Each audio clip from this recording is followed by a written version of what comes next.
Hello, mathletes. Good day to everyone. Kumusta po kayong lahat? Once again, welcome to our Itulay online tutorial, kung saan atin yung itutulay ang pagkatuto ng bawat batang Pilipino sa Mathematics 10. So, welcome back po. So, huwag kalimutan, every Matherific Friday from 3:40 to 4:20 p.m. Sa araw na ito ay makakasama ko po si Tutor King. Tutor King, kumusta po? And hello everyone! Okay naman ako, Tutor Well.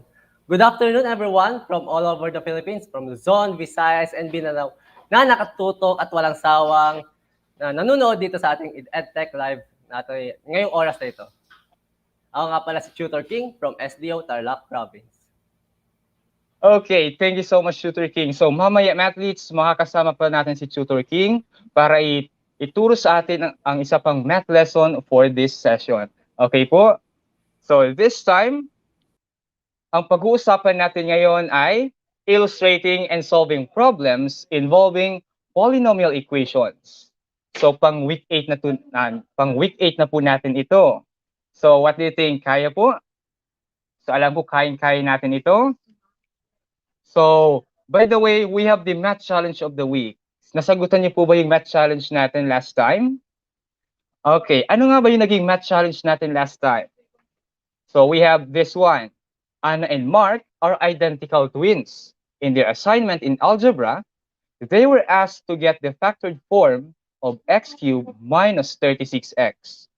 Anna's answer is x times the binomial x squared minus 36, while Mark's answer is x minus 6 times x plus 6. Now, who do you think get it right? Why? And justify your answer. Nasagutan niyo po ba ito, mathletes?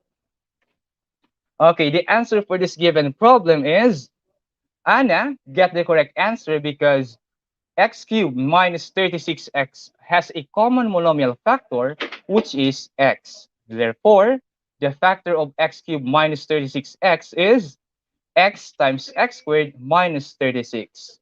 So si Anna nakakuha ng tamang sagot, pero pwede pa pong i-expand ang x squared minus 36, which is magiging pa siyang x plus 6 times x minus 6. Di ba po? And now, our mathlete of the week is Catherine K. B. Obina from Ocampo National High School. So, SDO Camarines Sur. So, congratulations with her math teacher, Teacher Ruel. Okay? For our session, we would like to acknowledge po SDO Bataan, SDO Tarlac Province, and SDO Camarines Sur. So, sa kanila nagmula yung binasya nating module and learning materials. Okay? Okay, so now watching with us, we have Brainiel, Kiana, and Kiana. Okay. So hello po sa inyo. Hello everyone who are watching with us this afternoon. So kung nagkamali man sa pagsagot ng math challenge, okay lang po yan. Next time, we may try to answer another challenge. Okay po? Okay. For quarter 1, week 8, this is our learning competencies. May dalawa tayo. Ano yun? Illustrates polynomial equation and solves problems involving polynomials and polynomial equations. What do you think, mathletes? Kaya ba? Siyempre, kayang-kaya natin ito. So, for our topic this session, uunahin muna natin ang polynomial equation. About solving word problems, si Tutor King yung bahala po niyan sa inyo. Okay? So, let's continue. So, polynomial equations are equations that have multiple terms made up of numbers and variables, di ba? So I know that you are familiar with polynomials. This time, ang pag-uusapan natin ay polynomial equation. So what do you think is the difference between polynomial expression and a polynomial equation? Okay? Now, pag sinabing polynomial, merely a phrase of terms. Example, we have x minus 5 and x squared plus 3x plus 4. Now, paano siya magiging polynomial equation? So, mathletes, what do you think? Hello po kay Daryl Dumon. kay Tanteras LP, and Marisol Fider who are watching with us this session. So hello po sa inyo. So magiging siyang polynomial equation by having equal signs or by adding equal sign. So polynomial equation has an equal sign and usually equal to 0. Okay, tama si Rainiel. Very good po. So example nga natin, we have x minus 5 is equal to 0. Or x squared plus 3x plus 4 is equal to 3. So we have this example. Pag polynomial equation, may equal sign. Pag polynomial expression, walang equal sign. Okay po? So, the general form of polynomial equation is this one. Para lang siyang polynomial expression, pinagkaiba lang, may equal sign na po tayo dito. Okay? Ang x, that is the variable. Okay. Next one, ang a sub n naman, a sub n minus 1, a sub n minus 2, a sub 1, and a sub 0, yan naman ang coefficients, the numerical coefficients or numbers. Ang n naman, yan yung exponents, wherein it must be a positive integer. Hindi siya pwede maging 0. Okay po? And a sub n not equal to 0. Now, mathletes, this time, will you please identify if from the given equations, alin po dyan ang polynomial equation, alin naman dyan yung hindi? Okay? So, Robin and Daryl, what do you think? So, let's start with letter A. We have x squared plus 2x plus 3 is equal to 5. Mathletes, what do you think? For letter A, the answer is, sabi ni Jermaine Garcia, polynomial equation. Okay, the correct answer is polynomial equation. Very good. So this is an example of a polynomial equation. How about letter B? Is it a polynomial equation or not? What do you think? Sige nga. Sabi ni Rainiel, not. Okay, for letter B, the answer is not a polynomial equation. So bakit kaya? For letter B, hindi siya naging polynomial equation kasi po may negative exponent. So, hindi pwede na magkaroon ng negative exponent sa isang polynomial equation. Okay po? How about letter C? Letter C, mathletes, is square root of x plus 2 is equal to 0. So, what do you think? So, hello kay Nicole Nagrampa. Good afternoon po, watching from Ocampo National High School. Hello sa iyo. Okay, letter C, the answer is? Letter C, it's not a polynomial equation. So very good, Jonathan, Jermaine. Okay, bakit hindi siya polynomial equation? Kasi ang variable ay nasa loob ng radical sign. O kaya naman si variable magkakaroon ng rational exponent. So hindi po siya polynomial equation. How about letter D? Okay, letter D, a cubed plus 2 is equal to a. Very good, Rainiel. It's a polynomial equation. How about the last one, letter E? Mathletes, for letter E, we have x squared plus x cubed plus 3x is equal to 7. What do you think? Is it a polynomial equation or not? Okay, very good, Ashley. This is a polynomial equation. So good afternoon, Ana Burante Sabulin. Good PM watching from Aglanot. Okay, high school from SDO Capiz. Hello po sa inyo. Now, let's talk about degree of a polynomial equation. So na-identify na natin if alin doon ang polynomial equation, alin naman yung hindi. Now, let's proceed to degree. Pag sinabing degree, it is the highest exponent that can be found in an equation. So the number of real roots naman of a polynomial equation is the same as its degree.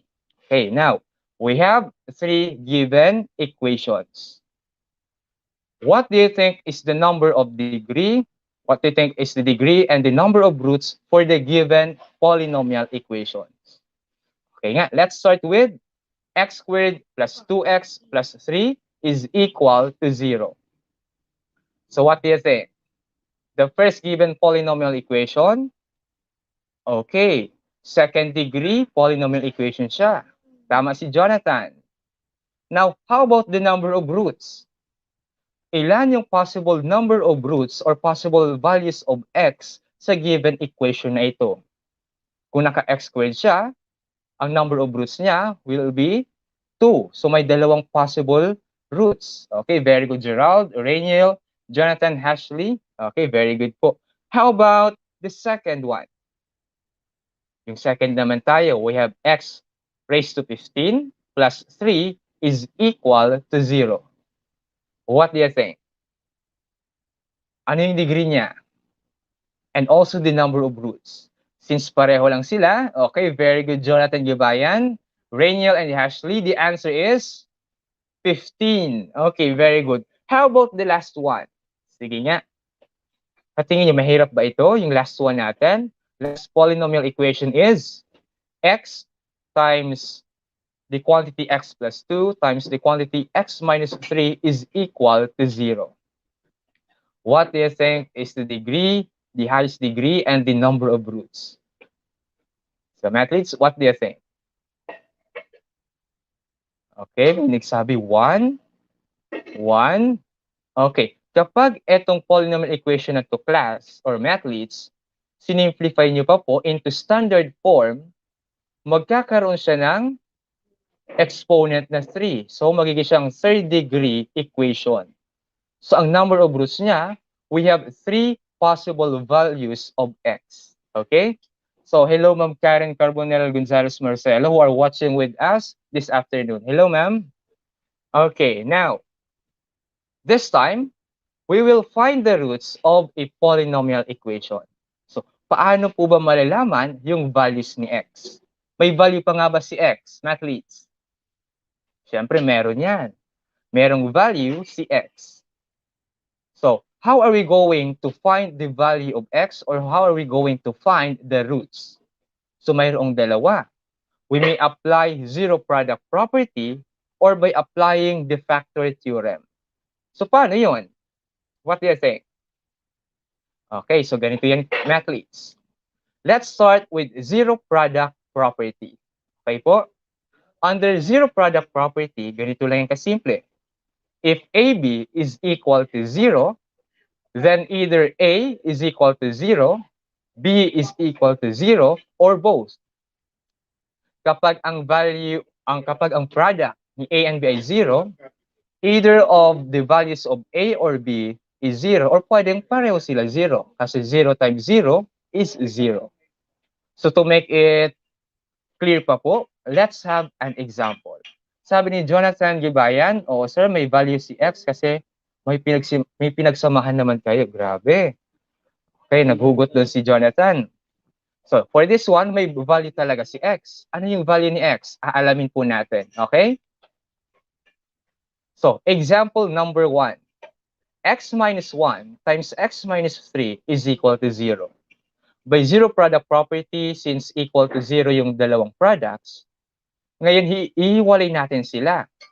So it can be x minus 1 is equal to 0 or x minus 3 is equal to 0. So gagawin natin, we will find for the values of x. So, hello po Don Bankel Nermal, watching from Cabanyagan Elementary School, Lupon West District Division of Davao Oriental. Hello po. Okay, for this one, unahin muna natin si x minus 1 is equal to 0. Paano mo kuha yung value ni x? So, ang gagawin, we will add both sides by positive 1 or we will transpose negative 1, magiging positive 1. So, magiging x is equal to 1. So, ganun lang kasimple.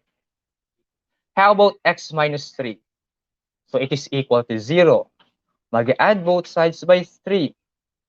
Negative 3 plus 3 is 0, and 0 plus 3 is 3. That's why we come up with x is equal to 1 and x is equal to 3. So very good, Rainiel, Gerald, and Lucky. 1 and 3 are the roots of x minus 1 times x minus 3 is equal to 0. So ganun lang po kadali, di ba? Or it can be done by factor theorem. So ano naman ibig sabihin ng factor theorem?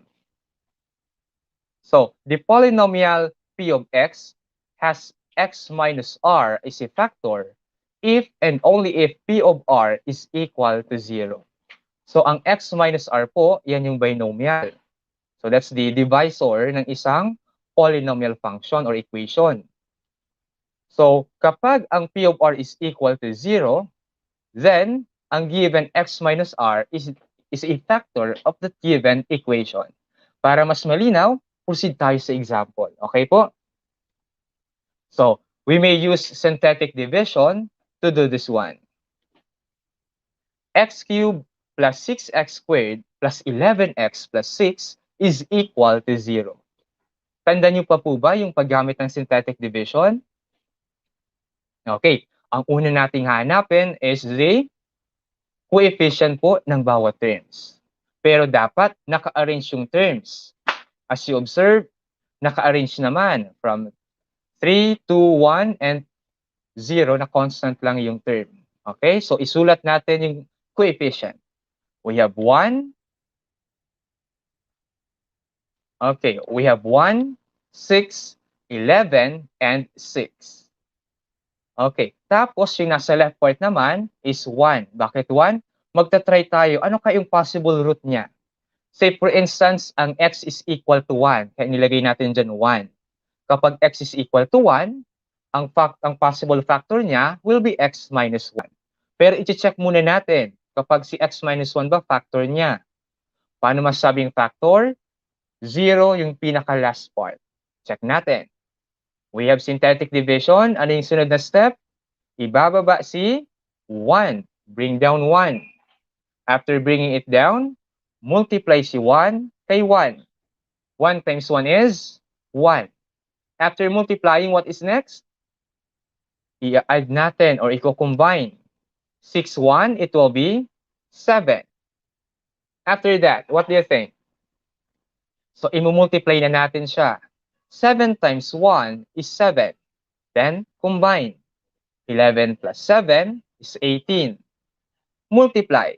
18 times 1 is 18, and 6 plus 18, 24. Now, since 24 is not equal to 0, then x minus 1 is not a factor of the given function or equation. Or is not a factor of x cubed plus 6x squared plus 11x plus 6. Okay? 24 kasi yung remainder. Dapat 0 po yan. Now, let's try x is equal to negative 1. Gawin nating negative 1. So, ang magiging binomial niya or factor will be x plus 1. Pero factor nga ba siya? Tingnan natin. So, ang ilalagay natin dito, dati lang po, magiging 1, 6, 11, 6. Ang ilalagay sa corner is negative 1. Now, bring down 1. Times negative 1, negative 1. Combine, 5. Times negative 1, negative 5. Combine, 6. Times negative 1, negative 6. Combine, 0. Since 0 po ang remainder, mathletes, we can say that x plus 1 is a factor of x cubed plus 6x squared plus 11x plus 6. Okay, very good. Rainiel, Hershey, Charmaine, Gerald. Okay, very good po. Let's try another one. Let's say we have negative 2 as the value of x. So, ang possible factor will be x plus 2. Subukan nga natin. Bring down 1. Times negative 2, negative 2. Combine, 4. Times negative 2, negative 8. Combine, 3. Times negative 2, negative 6. And combine, 0. So since 0 po yan, ang remainder, therefore, we can say that x plus 2 is a factor of x cubed plus 6x squared plus 11x plus 6. Diba? Now, let's try another one. What if negative 3? Magiging siyang x plus 3. So, solution, bring down 1 times negative 3, negative 3.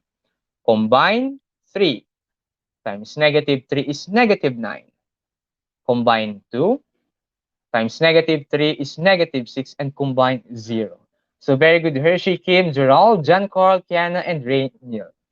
Since 0 po yung remainder, we can say that x plus 3 is a factor of x cubed plus 6x squared plus 11x plus 6. Therefore, x cubed plus 6x squared plus 11x plus 6 is equal to 0 has roots of negative 1, negative 2, and negative 3. Okay po? Ngayon, yung synthetic division, one of the ways how to find the factors, pwede naman po yung by substituting the value doon na po sa given equation. Okay po? And also other ways pa po. So for this one, nag-trial and error tayo. Pero pwede naman na gumamit ng rational root theorem kung ano kaya yung mga possible values of x na isa-substitute sa given equation. Okay po? Now, how did you find it po? Madali lang po ba? Diba? Sobrang dali lang naman. Just follow the steps on how to solve the given problem. This time, another lesson will be taught to you by one of the tutors po sa Math 10. Sino siya? Siya po si Tutor King. So, Tutor King, hello po.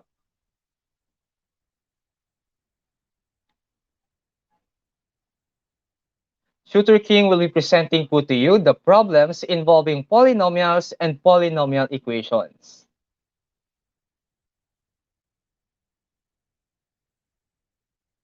Okay, very good po, Hershey. Madali lang, sir. Okay, same with Rainiel, Gerald, and Kiana. Okay, so habang wala pa po si Tutor King, let's continue. This time, we'll be talking about solving word problems involving polynomial equations. And to solve that problems, we have here the steps, okay? What are the steps? Steps to solve word problems, we have step number 1. So ang gagawin, representation. Step number 2, working equation or mathematical model. Step number 3, solve the problem. And step number 4, write down the conclusion. Sige nga, tingnan nga natin. So, let's have example number 1.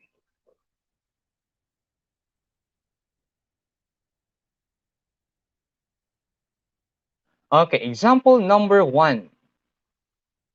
Two numbers differ by 5 and have a product of 84. Find the numbers. Okay, so ano kayong numbers na yon? For this one, we have step number 1, which is representation. So we will represent the given data by values or by variables na x. So let x be the larger number. Next, let x minus 5 be the smaller number. Kasi two numbers ay differ by 5. So kapag isa x, yung isa, babawasan mo lang ng 5, so magiging x minus 5. Since we represented those two numbers, what is next? So step number 2, ano yung ma-form na equation? So it will be x times x minus 5 is equal to 84. So bakit tayo nag-times? Kasi sabi product o have a product of 84. Since product yun, we will multiply x and x minus 5. Ang product niya daw is 84. So it will be equal to 84. Okay po? So while waiting for Tutor King, continue po muna natin. What is step number 3? Since mayroon na tayong equation, we will solve the given problem using the equation na na-form natin. Okay po? So ito na nga yung equation. X times x minus 5 is equal to 84. So distribute x kay x minus 5. X times x is x squared. X times negative 5 is negative 5x equals 84. After nyan, what is next? We will add both sides by negative 84 or simply transpose 84 sa other side, magiging negative 84. Sa right side, equal 0 na lang kasi wala lang natira kasi lumipat na siya sa iba, di ba po? Okay. Now, for this one, if a factor na natin ang x squared minus 5x minus 84 is equal to 0. Ano yung factor niya? Ano yung factors niya? Ang factors niya po ay x minus 12 times x plus 7 is equal to 0. Now, since na-factor na po natin siya, we will solve for the values of x. Paano? So, i-equate natin both factors to 0. Paghihiwalay na natin sila. That's the time na maghihiwalay na sila. Okay po? So, magiging siyang x minus 12 is equal to 0 and x plus 7 is equal to 0. Now, unahin natin yung x minus 12. So, magiging siyang x is equal to 12. From negative 12, naging ng positive 12. And yung isa naman from positive 7, naging negative 7. Now, therefore, if x is equal to 12, then x minus 5 is equal to 7. The larger number is 12 and the smaller number is 7. Or, may another solution. Pwede na if x is negative 7, then x minus 5 is equal to negative 12. The larger number is negative 7 and the smaller is negative 12. So we have the numbers 12 and 7 or negative 7 and negative 12. Ang product nila, both 84. Ang difference nila, pareho 5. So imagine we have two possible solutions sa given problem. Now, let's have example number 2. Hello, Tutor King.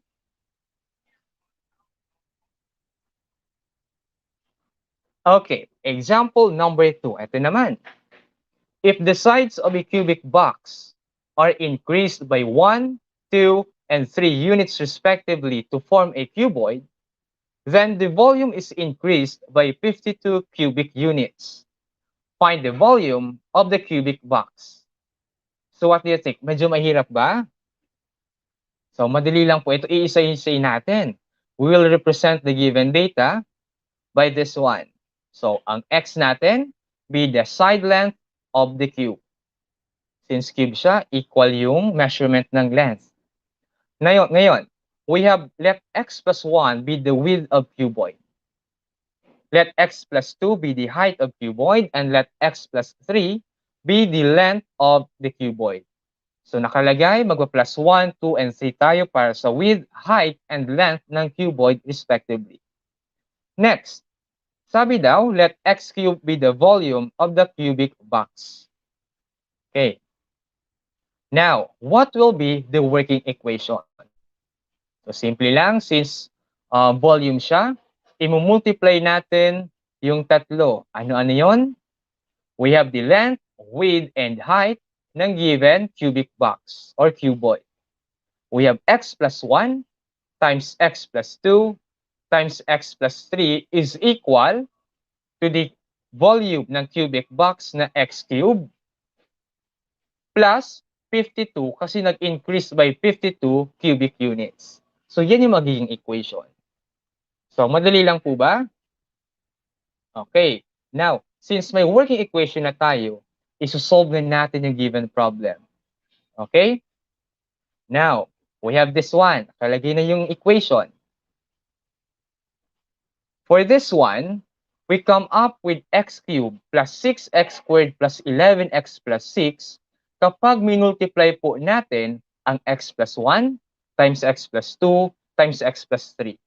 So, yan yung naging result. Okay? So, ganito po yan. Ulitin ko lang. Using FOIL method or distributive property, i-multiply nyo muna yung dalawang factors or dalawang dimension. We have x plus 1 and x plus 2. After nyan, may trinomial na kayo. I-multiply naman yon sa x plus 3. I-distribute nyo po yon. Kaya nakuha ang x cubed plus 6x squared plus 11x plus 6 is equal to x cubed plus 52. You may check po later. Pwede nyo i-try i-solve, i-distribute, then mag-a-arrive po yan dyan. Okay, mathletes? This time, we will combine like terms. So, ililipat muna natin si x cubed at si 52. So, magiging na siyang negative x cubed minus 52. So, nag-add both sides by negative x cubed minus 52. O, ngayon, i-combine natin si x cubed minus x cubed. So, makakancel po siya, mawawala. How about si 6x squared? Since isa lang naman si 6x squared, walang ka-like term, copy. Same with 11x. Pero, parehong may constant dyan, parehong may number lang, and that is 6 and negative 52. Combining these two, magiging siyang negative 46. Ngayon, eto naman, ifa-factor na natin siya. Okay? So, for this one, ang factor po is x times 6x plus 23 minus 2 times 6x plus 23 is equal to 0. Then, ang common sa kanila ay 6x plus 23 times x minus 2 is equal to 0. Since equal na sila sa 0, paghihiwalay na natin yung dalawang factors. Magiging na siyang 6x plus 23 equals 0. The other one will be x minus 2 is equal to 0. So for this one, yung idea nyo, the knowledge about factoring polynomials ay importante para makapag-solve ng problems involving polynomial equation. Okay po? Now, this time, for the first equation, ililipat si 23 from positive, naging negative 23. Then, divide both sides by negative 23. Okay, so magiging siyang negative 23 over 6. How about this one? So, x is equal to 2 from negative, naging positive 2. So, dalawa yung values ni x. We have negative 23 over 6 and 2. This time, I think Tutor King is now around to continue the discussion about solving word problems involving polynomial equation. Tama po ba? Hello, Tutor King. Hello po, Tutor Well. Okay, I'm so around. Tutor King, you may continue this one. Thank you po. Ayan po. Thank you po, sir. Or thank you po, Tutor Rowell. Now we are done in step 3. Let us continue to step 4, conclusion. So we have to answer. If x is equal to 2, then the volume of a cubic box is 8 cubic units. Paano nakuha yung 8 cubic units? We will just substitute the value of x na 2 doon sa x cube. And x cube, at palitan natin yung x ng 2, magiging 2 cube. And 2 cube, the 2 cube is equal to 8. Therefore, our volume for cubic box is 8 cubic units. Pwede rin ba natin gamitin itong x is equal to negative 23 over 6? Hindi natin pwede gamitin yan. Because, sabi dito, x is equal to negative 23 over 6 will be disregarded for it will not satisfy the value of the volume of cubic box. And sa mga measurement na distance or length, width, sa mga ganun, hindi tayo gumagamit ng mga negative values. Kaya ang positive value lang na nakuha natin is x is equal to 2. Therefore, yun lang ang ating value of x at ang volume ng cubic box is 8 cubic units. Yan po. Now, mathletes, are you now ready to take the quick check challenge? Oh, kayang-kaya ba? Diba? Tapos na tayo sa pag-solve ng problem solving. Let us now apply kung talagang naintindihan natin to. Alam ko na kayang-kaya nyo itong quick check challenge na to. Dahil lahat tayo ay #matibay. Ayan. So, we have only one quick check challenge. So, solve the given word problem. Ito yung problem natin. The area of tablets sold by a shop can be modeled by the expression x cubed minus 2x squared minus 6x plus 12 and its length given by x minus 2. Now, find the width of the rectangle. O, di ba, mathletes? Ang given dito is the area of a rectangle. Yung area natin ay x cubed minus 2x squared minus 6x plus 12. At ang isa pang given ay yung length. Hinahanap naman natin ngayon ang width. Sa tingin ng mathletes, ano kaya ang width ng rectangle na to? So, to find the width, ang area ng rectangle is equal to width times length. At ang length and area are given. Sa tingin niyo, mathletes, ano kaya ang measurement ng width dito? Kaya ba? Ayan. Ayan. So, the width of the rectangle is equal to, and yung answer natin is x squared minus 6. Paano natin nakuha yung x squared minus 6? I will show you the solution kung paano natin nakuha yung x squared minus 6. So, given yung area natin is x cubed minus 2x squared minus 6x plus 12, we will divide that sa value or sa length natin. Ang length natin ay x minus 2. So we can use synthetic division kasi for me, ito yung pinakamadaling way to divide polynomials. So first step sa ating synthetic division, ayan, tama si Rainiel. Synthetic division po ang gagamitin. So we will just get the coefficient of the terms sa ating area. So 1 and negative 2, negative 6, and 12. And 1, negative 2, negative 6, and 12. And we will divide it by x minus 2. And the value, or when we equate x minus 2 into 0, the value of x is 2. Kaya 2 ang ilalagay natin dito. Now, let us proceed sa synthetic division. The first step, we will bring down 1. Then 1 times 2. 1 times 2 is 2. And then add. Let's add negative 2 and 2. That is 0. Then 0 times 2, that is 0. Kasi any number that multiplied by 0 is 0. Then negative 6 plus 0, still negative 6. Then negative 6 times 2, that is negative 12. And 12 plus negative 12 is 0. Now, after we use the synthetic division, makukuha natin yung coefficient ng quotient. So, yung 1, 0, negative 6, ilalagay lang natin siya sa coefficient.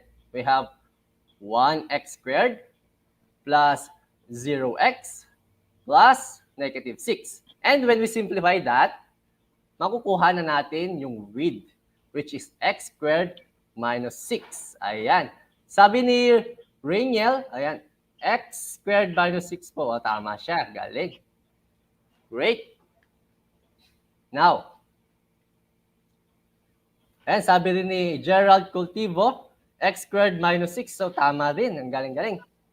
Now, let us call Tutor Roel. Ayan pala si Tutor Roel for Math Challenge of the Week. Yes po. Thank you so much, Tutor King. Di ba po ang gagaling ng mathletes natin? Nakuha yung quick check challenge po natin for this week. Now, this time, alam kong masasagutan din po nila ito, and this is the math challenge of the week. This is for the 8th week naman po. And the challenge is, the dimensions of a cabinet are with the height of 2x plus 9 inches, length which is 5x minus 3 inches, and width of 3x plus 2 inches.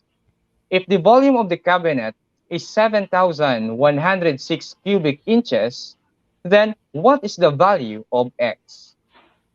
Again, you are going to solve for the value of x of the given problem. Ano kaing mga form na polynomial equation? So, what do you think, mathletes? For this one, you will simply multiply the 3 dimensions. So, magiging siyang 2x plus 9 times, 5x minus 3 times, 3x plus 2 is equal to 7,106. Then, solve the given problem following the solution, just like what we did with the previous examples. Okay po? Don't forget to write hashtag Math and Challenge, hashtag TutorWell, hashtag TutorAbhil, and hashtag TutorKing when you post this one in our Facebook account. Saan pa nga po ito, Tutor King, pwedeng i-post? Pwede natin itong i-post sa sa ating official group page na DepEd Itulay or DepEd EdTech Unit. Yes po, yun nga. So we're looking forward na masasagutan ito ng ating mga mathletes. Tama po ba? Okay, congratulations po sa lahat na nag-try sumagot sa ating challenges for today. Now, I think this time, papasok po ang ating isa sa mga magagaling na tutor, and that is Tutor Abhil. Hello po, Tutor Abhil. Yes, hello, Tutor Roel and Tutor King. Well, mga great and learners, it's Masalino Day Friday at maraming salamat sa patuloy na pagtutok sa ating DepEd online tutorial, ang Itulay, mula po nung week 1 hanggang week 8. And congratulations mga great and learners for a job well done. Tunay nga kayong certified Masalino dahil kasama namin kayo lagi tuwing Biyernes. And of course, to recognize our most supportive schools at yung ating mga excellent duty, ay magkakaroon tayo ng konting recognition para sa ating mga great and learners. Direct, pa-share po na aking screen.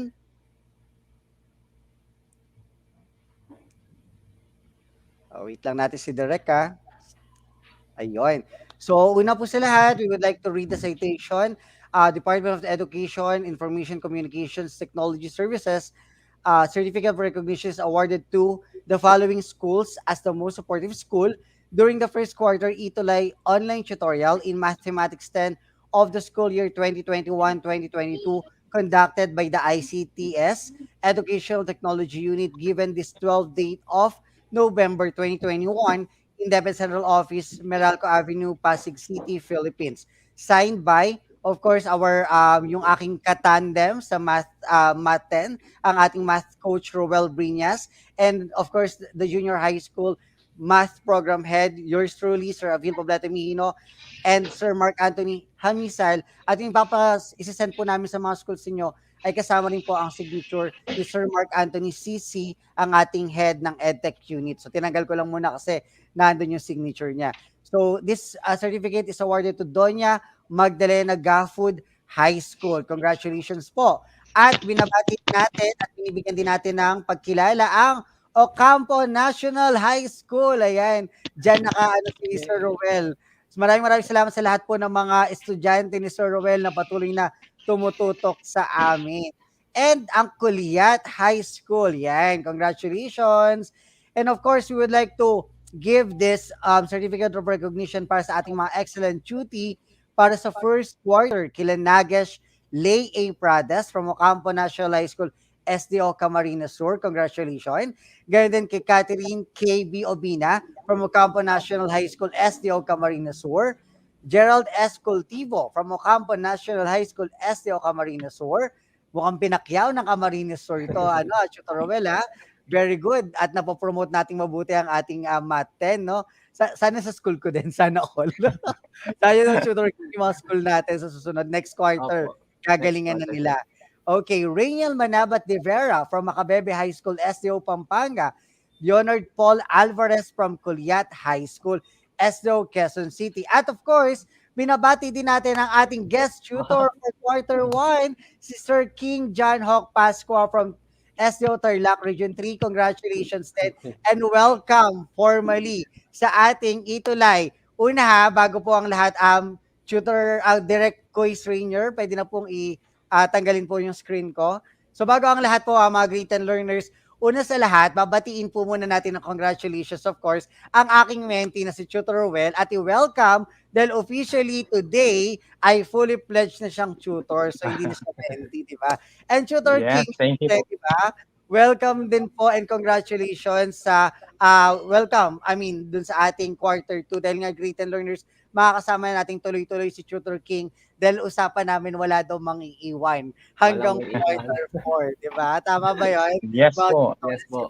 So congratulations again, Tutor Roel, and welcome to the Math family na, Tutor Roel, and congratulations for a job well done kasi sobrang husay. Di ba sabi ko nga, lagi kung nagko-comment naman tayo tag-uus, parang di tayo nag-uusap araw-araw, no? So nag-uusap-usap naman tayo araw-araw and I already give feedback naman with both of you and alam ko na sobrang malayo pa yung mararating ninyo na kahit na iwanan ko na kayong dalawa ay okay na. Pero dahil walang iwanan, magkakasama tayo ng hanggang quarter 4. Tutor Roel, any message po? Yes. Once again, thank you so much po, Tutor Abhil and Tutor King. And also to all the mathletes from Ocampo National High School, from the SDO Camarines Sur, who are participating with us, watching with us every Mathrific Friday from 3:40 to 4:20. And also all the learners from all over the Philippines, Luzon, Visayas, Mindanao. Sana po nag-enjoy kayo in watching, in unlocking math lessons every afternoon. And we are looking forward for another quarter next week. That Yes, is thank you so correct. much. Okay, so pwede na tayo magpaalam, guys. So, sino muna magpapaalam? Pero, Great and learners ha, magpapaalam lang tayo sa quarter 1 dahil next week, makakasama nyo pa rin kami of course sa live streaming at hindi lang yan. Kailangan nyo nang abangan ang inyong mga math-based tutors sa Itulay TV sa IBC 13. Yan, di ba? So Tutor King, magpaalam na tayo. Ayan. Paalam everyone. And next week, makakasama nyo pa rin kami. At syempre ako fully pledged na second quarter is talagang makakasama. Hindi na ako saling pusa naman ganyan. Diba? So Saling let's pusa ba? enjoy everyone huwag kayo magsawa na makinig at matuto dito sa ating Facebook Live. Yon. Yes, Tutor Well. Once again, thank you po. God bless everyone. Okay, so guys ulit mga great and learners sa ating mga great and math leads. Kayo po ang mga math coaches ninyo sa Mathematics 10 na hindi nga nagpapaalam pero nagpapasalamat sa patuloy na pagtutok sa ating quarter 1. At kita-kita tayo ulit next week sa ating quarter 2. Huwag nating kalimutan na mag-subscribe sa ating official YouTube channel, ang DepEd TV, para masiguradong mare-replay natin ang ating mga online tutorial sessions. So muli, ingat po palagi. God bless, stay safe, stay sane, and bye-bye po.